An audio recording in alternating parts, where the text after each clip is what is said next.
안녕하세요. 오늘은 정말 특별한 분의 이야기를 좀 해볼까 합니다. 75세에 블로그를 시작하셔서요. 불과 2년 만에 첫 책까지 내신 분이 계세요. 와, 75세요? 대단하시네요. 네. 싱싱고라는 별명처럼 정말 활기찬 에너지가 넘치는 이정희 작가님이신데요. 저희가 이 작가님 인터뷰 기록을 좀 자세히 살펴봤거든요. 이걸 바탕으로 그분의 삶에서 반짝이는 그런 통찰들을 함께 찾아보려고 합니다. 네, 오늘 저희가 들여다볼 인터뷰에는요. 70대에도 여전히 식지 않는 열정, 또 삶을 대하는 굉장히 긍정적인 태도 같은 것들이 잘 담겨 있어요. 그리고 또 예상치 못한 부분인데 손주 육아에서 큰 기쁨을 발견하신 이야기, 평생 학습에 대한 그런 이야기들이 있거든요. 맞아요. 그래서 단순 정보 전달이라기보다는 이분의 경험 속에서 우리 삶에 좀 적용해 볼 만한 지혜가 뭘까? 이걸 좀 깊이 탐구해보는 그런 시간이 될 것 같습니다. 네, 인터뷰를 읽다 보면 뭐랄까 우리가 보통 생각하는 나이듦에 대한 그런 고정관념?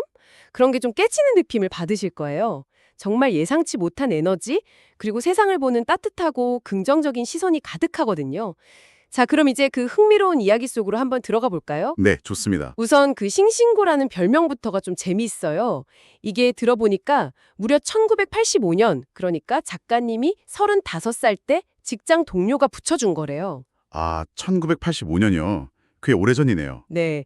그 당시에 나왔던 LG 냉장고 이름이었는데 그만큼 신선하고 좀 활기차 보였다. 뭐 이런 의미였다고 합니다. 여기서 진짜 인상적인 건요.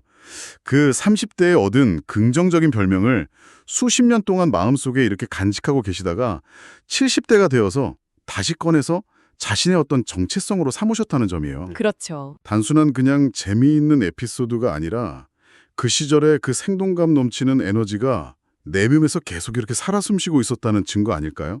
시간이 흘러서 자기 삶을 대표하는 상징이 된 셈이죠. 맞아요. 마치 젊은 시절의 그 활력이 시간 속에 잘 보존되어 있다가 다시 세상 밖으로 탁 나온 느낌. 이 이름으로 블로그를 시작하신 계기도 재밌어요. 글 쓸 곳을 좀 고민하다가 손주한테 물어봤더니 할머니 블로그에 써보세요. 이랬다는 거예요. 아, 손주가요? 네. 그래서 처음엔 정말 딱 세 줄. 아싸! 이제부터 내 생각을 기록할 거야. 뭐 이렇게 올리셨는데 그때는 뭐 공개니 비공개니 이런 설정도 전혀 모르시는 상태에서 갑자기 댓글이 막 쏟아지더래요. 하하, 정말 당황하셨겠네요. 네.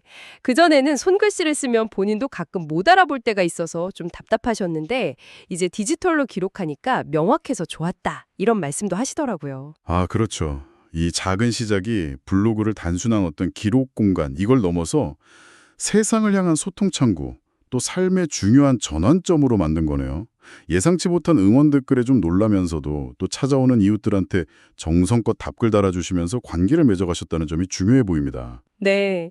다양한 연령대의 사람들과 교류하면서 젊은 세대 생각이나 고민 같은 것도 좀 엿보고 또 자녀 세대를 이해하는 데도 큰 도움이 되었다고 하시고요. 그렇군요. 또 독자들한테는 글을 통해서 위로나 힘을 주면서 본인 스스로도 큰 즐거움과 에너지를 얻는 그런 선순환이 일어난 거죠. 그야말로 삶의 터닝 포인트다. 이렇게 표현하셨어요. 물론 뭐 온라인 관계라는 게 그렇잖아요. 초창기 인연이 다 지금까지 이어진 건 아니라고 솔직하게 말씀하신 부분도 굉장히 현실적으로 다가왔습니다. 맞아요. 그럼에도 불구하고 오래 함께한 이웃들에 대해서면 마치 중마고 같다. 이런 각별한 애정을 표현하시는 모습에서 그 진심으로 소통하려 했던 마음의 깊이를 좀 엿볼 수 있었어요. 뭐 기능은 잘 몰랐지만 마음은 통했던 거죠. 이렇게 블로그를 통해서 새로운 활력을 얻으신 싱싱구님에게 또 다른 아주 큰 기쁨의 원천이 있었는데요. 바로 황혼 육아입니다. 명예퇴직하시고 기간제 교사 생활을 막 마치실 무렵에요. 따님 출산 소식을 듣고 망설임 없이 손주 육아를 자초하셨다고 해요. 아, 이 부분이 정말 놀라웠어요. 보통 황혼 육아하면 좀 힘들다, 부담스럽다 이렇게 생각하기 쉬운데 싱싱고님은 완전히 정반대의 경험을 이야기하시거든요. 네, 정말 그렇죠. 95%는 정말 너무 행복했다. 내 마음에 사랑과 환희가 넘치니까 몸이 피곤한 건 문제되지 않는다. 이렇게 단언하실 정도니까요. 인생 최고의 경험이었다 이렇게까지 표현하셨죠. 그 힘든 걸 다 상쇄하고도 남는 기쁨의 실체가 뭘까 저도 궁금했는데 인터뷰에서 구체적으로 말씀해 주셨어요. 아이가 뒤집기를 하고 처음 눈을 뜨는 그런 순간을 기다리는 설렘 같은 거요. 아, 그리고 손주와의 그 따뜻한 스킨십에서 오는 깊은 교감. 매일매일 눈에 띄게 성장하는 모습을 지켜보는 경이로움, 이런 것들이었다고 합니다. 맞아요. 단순하게 아이를 돌봐야 한다는 어떤 의무감, 이걸 넘어서 아이와의 관계 그 자체에서 오는 충만함이 핵심이었던 것 같아요. 얼마나 그 기쁨이 컸으면 아이를 거의 혼자 도맡아 키우시면서 다른 쪽 할머니, 그러니까 사돈께의 미안한 마음까지 들었다는 일화는 그 깊이를 짐작하게 하죠. 네, 맞아요. 이 재미를 저 혼자만 느껴서 죄송하다, 이런 생각까지 하셨다니 정말 대단한 애정이신 거죠. 정말요. 손주 자랑도 빼놓지 않으셨는데 이게 또 대단해요. 노래를 들으면 바로 피아노로 칠 정도의 절대음감도 있었다고 해요. 보통 아이가 아니네요. 네. 지금은 중학교 2학년이 됐는데 여전히 할머니의 든든한 IT 지원군 역할을 아주 톡톡히 하고 있답니다. 인터뷰 바로 전날에도 카메라 설치를 도와주고 줌 촬영법을 원격으로 알려주고 그랬대요. 아주 끈끈한 관계를 유지하고 계신 거죠.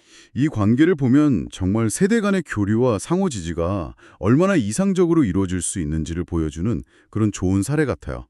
할머니는 손주 성장에서 삶의 큰 기쁨과 활력을 얻으셨고, 이제 성장한 손주는 할머니의 디지털 세상 적응을 도우면서 실질적인 도움을 주고받는 거잖아요. 네, 서로에게 정말 긍정적인 영향을 주는 참 아름다운 모습입니다. 그렇죠. 이렇게 힘든 황혼 육아마저 인생 최고의 기쁨으로 받아들이고 또 블로그 활동을 통해서 끊임없이 세상과 소통하는 에너지, 이게 대체 어디서 나오는 걸까요? 그 근본적인 힘의 기밀은 바로 싱싱고님의 삶 전체를 딱 관통하는 중요한 철학, 일체유심조, 여기서 찾을 수 있을 것 같아요. 모든 건 마음먹기에 달렸다, 이 뜻이죠? 네, 여기서 주목할 점은 일체유심조가 그냥 단순한 긍정구호가 아니라는 거예요. 싱싱고님에게 이건 굉장히 실용적인 삶의 원칙으로 작용하는 것 같아요. 황혼 육아처럼 어쩌면 힘들 수 있는 상황을 내가 하고 싶어서 하는 일이다, 이렇게 딱 재정의 함으로써 기꺼이 즐겁게 받아들이시는 거죠. 아, 그렇군요. 그러니까 상황에 대한 자신의 인식을 스스로 선택하고 주도하는 그런 능동적인 태도가 핵심인 것 같습니다. 끊임없이 배우고 활동하는 게 가능했던 것 같아요. 실제로 하시는 일들을 들어보면 정말 입이 떡 벌어집니다. 도서관을 참새 방앗간처럼 드나들면서 책 읽으시고 꾸준히 글 쓰시고 텃밭도 가꾸시고 남편분하고 같이 파크 골프 즐기시고 와, 정말 많네요. 네, 요가랑 줌바 댄스로 건강 챙기시고 직접 운전해서 여기저기 다니시는 걸 좋아해서 싸돌싸돌이라는 별명까지 얻으셨다고 해요. 하하, 싸돌싸돌이요. 재밌네요. 이 모든 왕성한 활동들이 결국 하기 싫은 일을 억지로 참는 게 아니라 하고 싶은 일을 적극적으로 찾아서 즐기는 태도에서 비롯된 걸로 보여요. 삶의 주도권을 내가 쥐고 있다, 이런 인식이 바탕에 깔려 있는 거죠. 새로운 배움에 대한 열정도 마찬가지고요. 그래서 다른 시니어분들께도 망설이지 말고 하고 싶은 일이 있다면 일단 시도해보라, 이렇게 조언하세요. 오늘을 산다. 마치 세상이 내일 망해도 나는 오늘 사과나무 한 그루를 심겠다, 이런 마음으로 현재에 충실하라고 강조하시죠. 행복에 대해서도 거창한 정의 대신에요, 아침 명상을 통해서 자기 마음 상태를 이렇게 들여다보는 알아차림을 이야기하세요. 마음에 구름이 끼어 있는지 살피고 구름 없이 평온한 상태 그 자체가 행복이다, 라고요. 이 알아차림에 대한 언급도 상당히 흥미로워요. 무조건 긍정적으로 생각해라, 이런 강요가 아니라 자신의 현재 감정 상태를 명확하게 인지하고 수용하는 그 과정 자체가 행복의 기초가 된다는 그런 깊은 통찰이죠. 맞아요. 마음속 구름을 알아차리고 거기에 휘둘리기보다는 다른 긍정적인 활동으로 주의를 돌리는 그런 지혜가 엿보여요. 부정적인 감정조차 외면하지 않고 관리하는 능력인 셈이죠. 자, 이렇게 활발한 활동과 긍정적인 마음가짐이 자연스럽게 또 다른 결실로 이어졌습니다. 바로 첫 책, 이런 지금이 나이도 참 좋다의 출간인데요. 이 책이 세상에 나오게 된 배경도 참 재미있어요. 블로그에 올리시던 사음절 타령이라고 있대요. 네 글자 운율로 일상의 소외나 유머 같은 걸 담아낸 글들인데 이게 독자들한테 폭발적인 반응을 얻으면서 시작됐다고 합니다. 네, 그 댓글 반응이 정말 뜨거웠다고 하죠.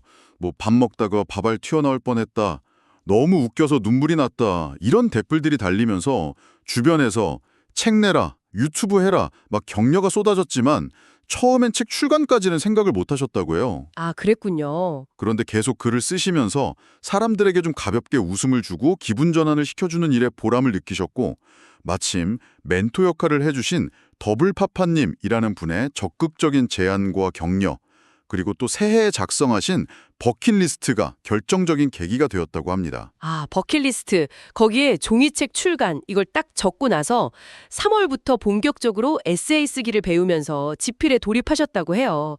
글쓰기 과정은 자신의 삶 전체를 돌아보는 일종의 서사 작업부터 시작했는데 태어나서부터 지금까지 살아온 과정을 글로 옮기는 게 처음에는 마치 자갈밭을 걷는 것처럼 힘들었다고 표현하셨어요. 자갈밭 쉽지 않았겠네요. 네, 하지만 퇴고를 거듭하면서 그 자갈밭을 결국 꽃길로 만드는 과정이었다. 이렇게 회고하셨죠. 자갈밭을 꽃길로 만든다. 이 비유가 참 와닿네요. 자신의 과거를 정면으로 마주하고 글로 정리하는 과정이 결코 쉽지는 않았겠지만 그 과정을 통해서 스스로를 돌아보고 또 치유하고 삶의 의미를 재발견하는 그런 소중한 시간이 되셨을 것 같아요. 그렇죠. 반면에 이미 블로그에 썼던 글들을 에세이 형식으로 다듬는 작업은 그 당시의 감정이나 장면을 떠올리면서 이야기를 풀어나가는 거라 비교적 좀 수월했다고 하시고요. 이 책을 통해 싱싱고님이 전하고 싶었던 메시지는 아주 명확했습니다. 나이 드는 것이 결코 두렵거나 슬픈 일이 아니다. 70대에도 이렇게 활기차고 즐겁게 새롭게 무언가를 시작하며 살 수 있다. 이런 희망을 독자들에게 전하고 싶었다고 해요. 실제로 주변에서 신종년의 롤모델이라는 말도 많이 듣게 되셨다고 하네요. 책 출간이라는 이런 가시적인 성과는 가족들의 인식 변화에도 영향을 미쳤다고 합니다. 특히 예전에는 아내가 스마트폰만 들여다본다고 좀 나무라기도 하셨던 남편분이 이제는 컴퓨터 앞에 앉아서 글 쓰는 아내를 위해서 언제 컴퓨터 쓰면 편하겠냐 이렇게 물어봐 주시고 식사도 스스로 챙겨 드시는 등 배려하는 모습으로 바뀌었다고 해요. 와, 정말 긍정적인 변화네요. 네. 가족 모두가 할머니 그리고 아내의 새로운 도전을 진심으로 응원하고 자랑스러워하는 그런 분위기가 된 거죠. 싱싱고님의 이야기는 우리에게 나이라는 숫자에 갇힐 필요가 전혀 없다는 것, 그리고 삶의 어느 단계에서든 새로운 의미와 즐거움을 찾아 나설 수 있다는 그런 생생한 증거를 보여주는 것 같아요. 혹시 여러분 각자의 삶에서 새로운 배움이나 도전을 좀 망설이고 계시다면 75세에 블로그를 시작하고 77세에 첫 책을 내신 그녀의 경험이 용기를 주는 좋은 자극이 될 수 있을 것 같습니다.